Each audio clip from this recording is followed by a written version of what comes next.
بسم الله الرحمن الرحیم. نننی ټاپک زمونږه په یونیورسل لا اف ګریویټیشن باندې ده.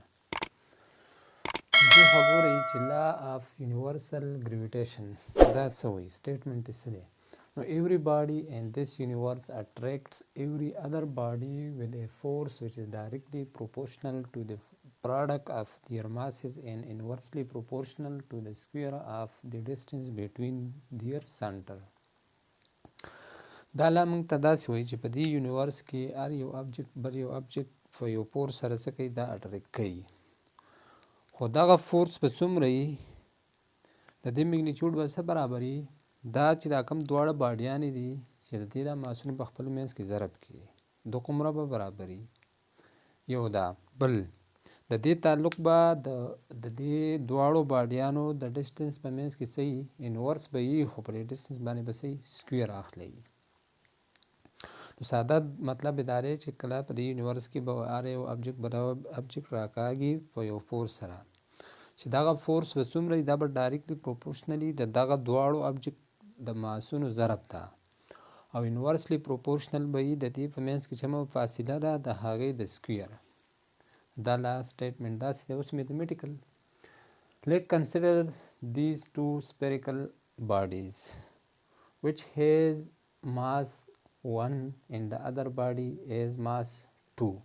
Then according to the law of universal gravitation, F is directly proportional to m1 m2. Equation number first show the F is inversely proportional to r square. د r square ته به داسې inversely proportional به وي. اوس دا زموږ سره دوه equation جوړ شو، نو کمباین equation 1 and 2 equation 1 او equation number 2 څه کوي، دا کمباین کوي. نو F is directly proportional to m1 m2 divided by r square بشي. اوس په دې میث کې په فزیکس کې زموږ سره داسې چې کله موږ پروپورشنالیټي ساين ختمو، هغې لپاره موږ څه لګوو، یو ایکولیټي لګوو او ورسره کانسټنټ ضرب کوو. نو F is equal to G. دلته اوس کانسټنټ موږ سره راغی G m1 m2 divided by r square. نو دا د لا اف یونیورسل ګریویټیشن سره دا میتھمیټیکل فارم دی. اوس په دې کې F خو فورس شو، اف جی دا ګریویټیشنل فورس شو، دا به برابر وي د کیپیټل جی m1 m2 divided by r square.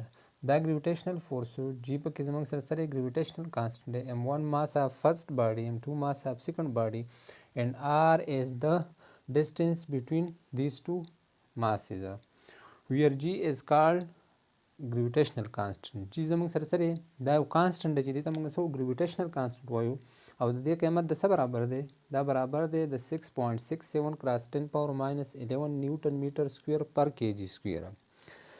د جی قیمت موږ څه دی، دا ډیر زیات سمال دی، 10⁻11 کله د یو شیز پاور موږ سره په نیګیټیو کې راشي هغه ښه کمیږي که نه، دا ډیر زیات کم دی. نو د جی قیمت زموږ سره داسې دی، دا دوی پریکټیکلی دا ډرایو کړی دی، او د دې دا یونټ به څنګه راوباسئ. نو دلته خیال وکړئ که زه دې نه دا یونټ راوباسم د جی دا، نو دا آی اف او آر سکویر دا به خپل منځ کې ضرب شي او از ایکول ټو دا بل سایډ ته به جی m1 m2 پاتې شي. اوس دواړه سایډ ته به څه ډیوایډ کوي، په m1 او m2 باندې، m1 m2. نو m1 m2 باندې m2 سره کینسل شي، m1 باندې m1 سره جی صرف پاتې شو. نو د فورس یونټ نیوټن دی او د آر یونټ میټر دی، خو دلته په سکویر دی نو میټر سکویر به شي، نو نیوټن میټر سکویر، او ډیوایډډ بای د دې هم کیجي دی د دې هم کیجي دی، نو کیجي سکویر به شي، د یونټ د دې نه داسې راوځي. نو جی زموږ سره دا ویلیو دی. اوس د دې لا خصوصیات څه دي، څه خصوصیات به د دې لا؟ نو اولنۍ خبره دا ده چې ابجکټ هیوینګ ماسز اټریکټ ایچ ادر، چې کم ابجکټ ماس لري که نه، نو هغه به څه یو بل به دا اټریکټ کوي. مطلب دا دی چې دا فورس په نیچر کې سره دا اټریکټیو فورس دی، د ریپلشن په دې کې څه خبره نشته، دا به صرف او صرف څه دا به اټریکټیو فورس دی.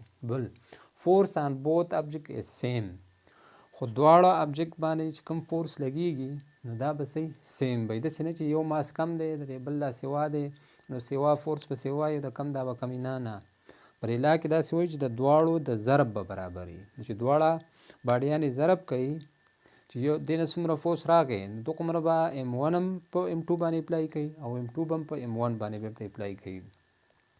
بل فورس اکټ along the line joining the center of two object. بل چې د کوم فورس باندې دا یو بل اټریک کوي نو دا به وایي دا به دا په داسې لاین کې چې کوم لاین بالکل د دې د سنټر نه پاس کیږي نو په دغه لاین به دا یو بل څه کوي دا به اټریک کوي.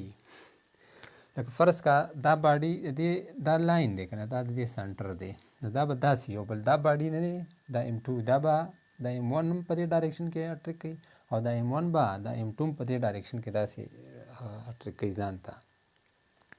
نو اوس په څومره فورس باندې چې دې څومره ماس دی او د دې څومره ماس دی دا به ضرب کوي نو هغومره فورس به دا M1 دا M2 راکاږي او M2 به M1 راکاږي. خو دا به د سنټر نه داسې به نه وي چې یاره دې سایډ ته دا باډي دې سایډ ته دا داسې راکاږي او دا پاس که دا سایډ دا داسې راکاږي نه بالکل د سنټر نه چې کوم لاین پاس کیږي نو په دې لاین به دا یو بل څه کوي اټریک کوي. بل فورس اکټ ایٹ اے ډسټنس دا کوم قسم فورس دی دا فورس ایکشن ایٹ اے ډسټنس فورس دا به عمل څه کوي په ډسټنس به کوي لکه مطلب د فورس مونږ په سټارټ کې دغه کړی چې مونږ سره فورسونه دوه دي یو کنټیکټ فورس دی او بل نان کنټیکټ فورس دی. کنټیکټ فورس به مونږ هغه ته وایي چې کله دواړه باډي د یو بل سره کولایډ شي ټکراو شي په دې دوران کې چې دا په یو بل باندې څومره فورس اپلای کوي دا ته به کنټیکټ فورس وایي. او نان کنټیکټ فورس به داسې چې دې لپاره لازمه نه ده چې دا دواړه باډیان یو بل سره میلاو شي صحیح شوله دا په مینس کې هغه ډسټنس دی خو بیا هم دا یو بل څه کوي دا اټریک کوي. نو دا سره فورس اکټس ایټ اے ډسټنس لکه مطلب دا په ډسټنس باندې انحصار دی لکه مطلب د دوه ابجکټ په منځ کې هر څومره ډسټنس دا فورس موجود وي که کم وي هغه بېله خبره ده خو موجود به وي. بل ایکول ان اپوزیټ بل دا فورسونه به صحیح دا به بالکل برابر وي او بل به صحیح اپوزیټ به وي داسې به نه وي لکه دا M1 دی دا M2 ځان ته اټریک کوي صحیح شوله دا فرض که ما دې له ورکو F1 صحیح شوله دغه شان ته د فرض که دا فورس آن 2 ډیو ټو 1 فورس آن 2 ډیو ټو 1 force on mass 2 r body 2 due to body 1 دغه شان ته دا M2 باډي سره دا M1 ځان ته اټریک کوي په څومره فورس باندې دلته بولی کوي چې فورس آن باډي 1 ډیو ټو باډي 2 مطلب بدای چې F21 is equal to F12 دا به دواړه صحیح برابر به وي خو بله خبره کې څه ده چې دا به اپوزیټ وي مخالف به یو به د یو سایډ باډي اپلای کوي بل به دا فورس پر باډي باندې د بل سایډ اپلای کوي نو دا فورسونه به صحیح بالکل په میګنیچیوډ وایز به ایکولی خو ډایرکشن وایز به صحیح اپوزیټ به وي. بل انډیپینډنس اف پریزنس اف میډیم اوس دا په دې انحصار نه کوي که دا یو باډي دلته پرته ده بله باډي دا په دې په منځ کې هر قسم میډیم دی هوا ده اوبه دي بل یو ابجکټ پکې کېده وایي دا به په میډیم باندې د دې پرې فورس باندې اثر نه پرې باسي چې یا دا فورس کم شو یا سیوا شو نه په میډیم پکې تاسو هر څه کېده وایي که ویکیوم دی او که نه یو میډیم پکې تاسو کېده وایي دا مسله نه کوي که اوبه پکې کېده یا پکې آیل کېده وایي بیا هم دا باډي یو عمره فاصله نو په فورس اف اټریکشن باندې به څه انحصار څه اثر نه پیدا کېږي. بل انډیپینډنس اف پریزنس اف ادر ابجکټ که دې په منځ کې نور ابجکټ راشي ته کېدی که فرض کړه یو ابجکټ پکې ما بلکې خو ما دې له M3 ورکو نو دا به نه وي که دا M1 پر M2 باندې څومره فورس اپلای کوي اوس پکې ما M3 کې هوستو اوس په داسې به نه وي چې یاره دا باډي به اوس فورس په دې کمیږي نه که په دې کې تاسو هر قسم نور باډیانې ور انټر کوي ډېر زیاتې نو په دې به اثر نه پرې باسي. بل لانګ رینج فورس بل د دې به صحیح رینج به ډېر صحیح لانګ به وي ځکه مطلب دا به زموږ سره صحیح ډېر زیات لکه جدا فاصله به زموږ سره دا کار کوي. اوس کم دی قیمت یې هغه بېله خبره ده که اوس په ماینس ځکه د جي قیمت خو په ماینس کې دی نو قیمت به کم راځي هغه ویلیو به د فورس کم راځي خو نور به صحیح دا اثر خو به وي که نه څه نه څه. بل ویکیسټ فورس اینډ نیچر دا به صحیح د ټولو نه کمزور ترین فورس به په دې نیچر کې لکه نور زموږ سره که تاسو خیال الکتروسټیټک فورس شو، میګنیټک فورس شلو، دا نور هم داسې ډېر فورسونه شته دي. نو هغې زموږ سره څه دي سټرانګ دي، خو دا څه دي دا به ویکیسټ دي. لکه دا د جي د قیمت د وجې نه، او دا جي به داسې نه ده چې دا صرف پر ارض باندې دومره دې ته وایي یونیورسل کانسټنټ. مطلب دا د یونیورس په هر پوینټ باندې په ارضي کې دا اپلای کېږي. که تاسو خیال وکړئ دا ځمکه ده، دا که زه دا مارکر دی که بل یو آبجیکټ دی، دا تاسو پاس ګذر کوئ دا واپس سنټر ته راکاږي، ځمکې ځان ته راکاږي. نو اوس که تاسو خیال وکړئ که دا مارکر دی دا ځمکه ولې ځان ته نه راکاږي چې دا مارکر ځي او ځمکه یې ځان ته راکاږي. په دې مارکر باندې څومره فورس د ارت لګوي دومره فورس دا مارکر په دې ارت باندې لګوي. خو که دې ماس کم دی او د ارت ماس سره سوا دی نو دا مارکر د ارت ځان ته نشي اټریک کولی. دې عام مثال داسې دی که نه، لکه فرض کا رسکشي والا دغه شلو که نه په هغه باندې فرض که یو سایډ ته 3 هلکان دي او بل سایډ ته 6 هلکان دي. نو دا 6 هلکان خو به صحیح دا ته د 3 هلکانو دغه د ځان سره راکاږي په یو ځل باندې وباسي وړي د ځان سره.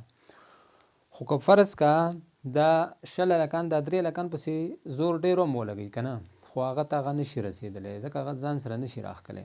نو دا مارکر دا ځمکه ځان ته ځکه نشي راښکلی چې د ځمکې ماس ډېر زیات سوا دی او هغومره فورس که دا پرې مارکر ولګوي نو دا مارکر خو په یو ساعت باندې ځان ته ځکه خو دا پاس پاتې کېږي نه، دا لاندې ځمکې ته ځي، په دې باندې فورس سوا دی، په ځمکه هغومره دی خو دې ماس کم دی، نو لحاظه دا به په اسانۍ باندې ځمکې ته اټریک شي که نه. نور که اوس تاسو خیال وکړئ د مون او د ارت په منځ کې د غونډ یونیورس کې زموږ سره څه دي دا غونډ یونیورس قایم دی په دې ګریویټیشنل فورس باندې. که ګریویټیشنل فورس زموږ سره نه وي نو بیا به زموږ سره صحیح دا کائنات به بیا درهم برهم شي. ځکه د بک پر سټارټ کې مو ورکړي چې څومره زموږ سره دا ګلیکسي دي. ګلیکسي موږ په چپټر 2 کې په فرست لیکچر کې هم دا ډسکس کړو چې دا سره a group of cluster of stars is called galaxy. ګلیکسي موږ څه ته وو د سټار چې کوم پر کائنات پر اسمان کې پاس موجود دي د دې ګروپ ته چې کوم جو جرمټ جوړ کړی دا که څه وایي ګلیکسي وي. نو بې شماره قسم ګلیکسي هغه په فرست چپټر کې موږ ویلي وو که نه. نو دا کائنات ډېر زیات وسیع دی، د نور د سپوږمۍ د ارض د ټولو په منځ کې دا څه دا یو بل سره کنیکټډ په څه باندې دي په ګریویټیشنل فورس باندې دي. خو دا ګریویټیشنل فورس به په څه طور باندې کار کوي ایز سنټریپیټل فورس په طور کار کوي. دا باډي بیا د ځان نه څه کوي دا سرکولیټ کوي.